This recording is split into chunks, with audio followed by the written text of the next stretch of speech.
Jean-Marie Cusin, bienvenue à la fête du livre Toulon 2011. Vous êtes présent avec votre ami Pierre Lopez pour un ouvrage sur Jean Giono, la Provence et aussi le parfum de Toulon. Alors ce livre est le récit d'une randonnée dans la montagne de Lure, donc une région de Haute-Provence où Jean Giono a inscrit son œuvre. Et ce livre a pour originalité de restituer l'identité de cette région et on l'espère de donner envie aux lecteurs de découvrir ou de redécouvrir l'œuvre de Jean Giono. Voilà, donc c'est l'identité d'une région et l'identité d'une œuvre qui sont inscrites dans ce livre, qui a pour particularité d'avoir été écrit à quatre mains et qui est illustré de nos travaux respectifs. Voilà. La randonnée est en fait à quatre pieds, comme le dit très bien Pierre, à qui je passe la parole. Quelques mots sur votre œuvre. Un livre qui propose de la peinture, de la randonnée, de la lecture, de l'écriture, de la poésie. Un livre qui fait découvrir la Haute-Provence, qui est une autre Provence, austère, qui n'est pas la Provence exubérante du littoral que nous connaissons ici.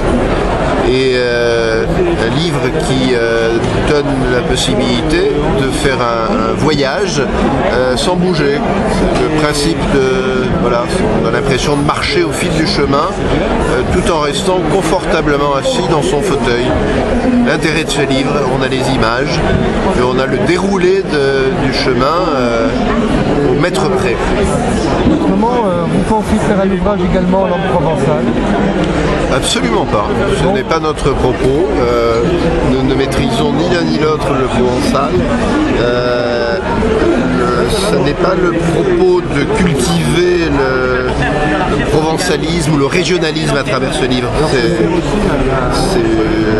D'ailleurs, Giono se détachait de toute notion de régionalisme et de défense d'une région.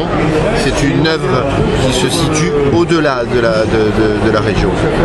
Et donc, si nous faisons autre chose dans cet esprit-là, ce sera sur une autre région. Vous parlez de Jean Giono, pouvez-vous nous donner quelques titres célèbres de lui pour les personnes qui ne connaîtraient pas et qui voudraient le découvrir?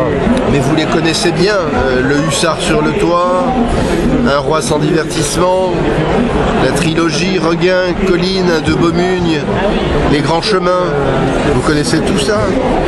Autrement, donc j'arrive à Violon sur le toit, alors là ça me dit tout de suite quelque chose. Voilà, voilà.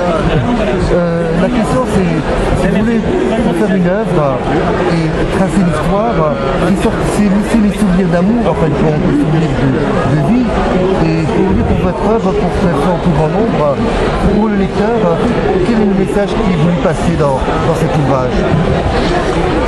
Le message c'est la volonté de faire découvrir cette région, de faire aimer Giono, son œuvre, ses livres, la marche, le principe de la randonnée. Il y a plein de fenêtres dans ce livre, il y a beaucoup d'ouvertures, ça raconte beaucoup de choses. Est-ce qu'on peut rappeler également le titre de votre ouvrage? Alors, voilà, Lure entre chien et loup, aux éditions du Cygne avec un S. Jean-Marie Cusin, Pierre Lopez, collection Un écrivain, un chemin. Un petit mot pour conclure, Jean-Pierre. Jean-Marie. Ah, Jean-Marie, c'est pas grave. La conclusion, c'est qu'un maximum de gens puissent avoir accès à cet ouvrage pour que la suite puisse voir le jour. C'est-à-dire que c'est une collection, par définition, une collection ne devrait pas s'arrêter à un seul exemplaire. Et si cette collection se poursuit, il y aura d'autres auteurs et d'autres régions. Voilà, affaire à suivre. Affaire à suivre, et donc une continuité dans le travail, dans l'écrit et une nouvelle mission dans la vie aussi. Voilà, exactement. Merci. Merci beaucoup et bonne fête du livre Toulon 2011. Merci.